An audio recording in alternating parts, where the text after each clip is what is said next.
Hello there, welcome to my question of the day, which is today on surds and is aimed at GCSE Higher Maths students and those that are starting their AS Maths. You've probably been doing quite a bit of work on surds and indices over the first week of their course.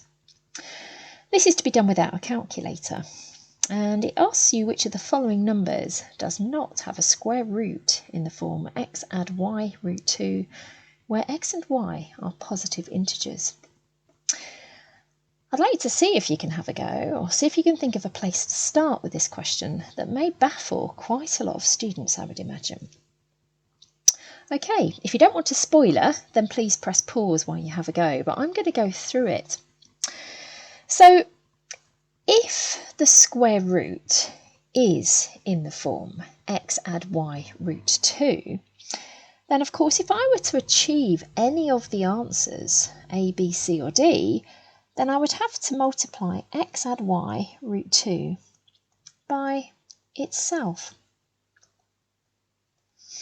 And that would have to equal one of the answers below, so one or more of the answers below.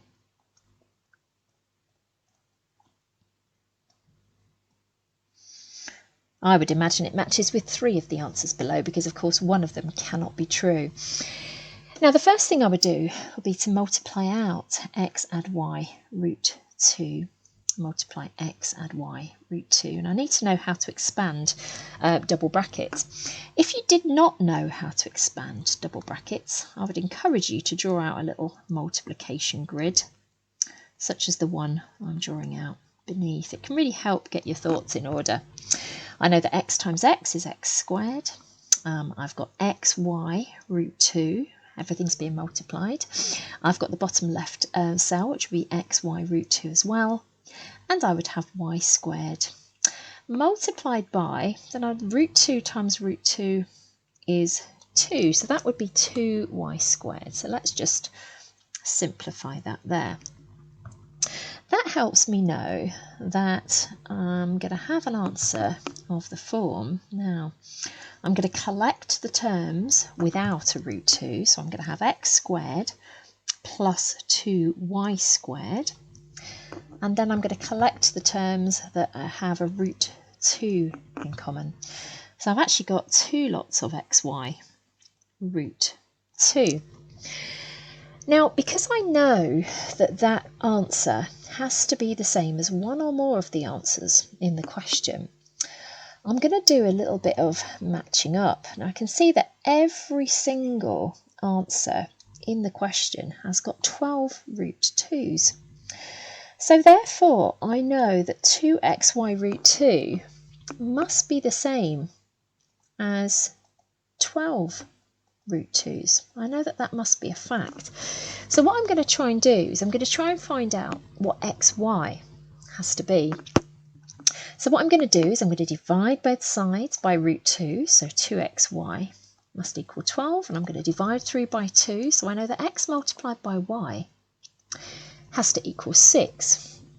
And now because this question is all about positive integers, x and y are both positive integers, there are not actually that many combinations that I could choose for x and y. For them to multiply to make 6, x has to be 1 and y has to be 6, or conversely, x should be 6 and y is 1. And the only other factor pair is 2 and 3. I could have those in either order. Now, it's the first part of that expression, x squared and 2y squared, has to equal either 17 or 54 or 38 or 73. And of course, that expression changes depending on those values of x and y that we've selected. So I think down below, I'm going to have a little table with x, y, and the answer to x squared add 2y squared. So I'm going to make that little table of values below. And I'm going to look at that first combination. So if x was 1 and y was 6, so x squared would be 1, add 2 lots of 6 squared. Well, that's 1, add 2 lots of 36, and that's going to be 73. And if I go back up there, I can see that D was 73 and 12 root 2. So I know that D is entirely possible. Let's have a look at the next combination of x and y, which I had as 6 and then 1. Well, x squared, 6 squared is 36, and 2 lots of 1 squared. So I've got 36 add 2, which is 38. And if I have a look up at all those options, I can see that option B definitely worked there. Right, so that's good. Let's have a look at the next option. Right, the next combination was x is 2 and y is 3. Well, x squared, 2 squared is 4. Add 2 lots of 3 squared. Well, I know that that's 4. And 2 lots of 9 is 18. And that gives 22. Can't see a 22 up there, so that did not give me an option. And the other combination was x is 3 and y is 2. So 3 squared is 9. Add 2 lots of 2 squared. And that's 9, add 2 lots of 4, which is 8, and add those together is 17. I can see that A is definitely correct as well. So that leaves us with option C, which I believe is the correct answer. Did you get that? And if so, how did you do it? Thanks for listening today. I will just put that there so you can pause the screen if you wish to have a look at everything in one go.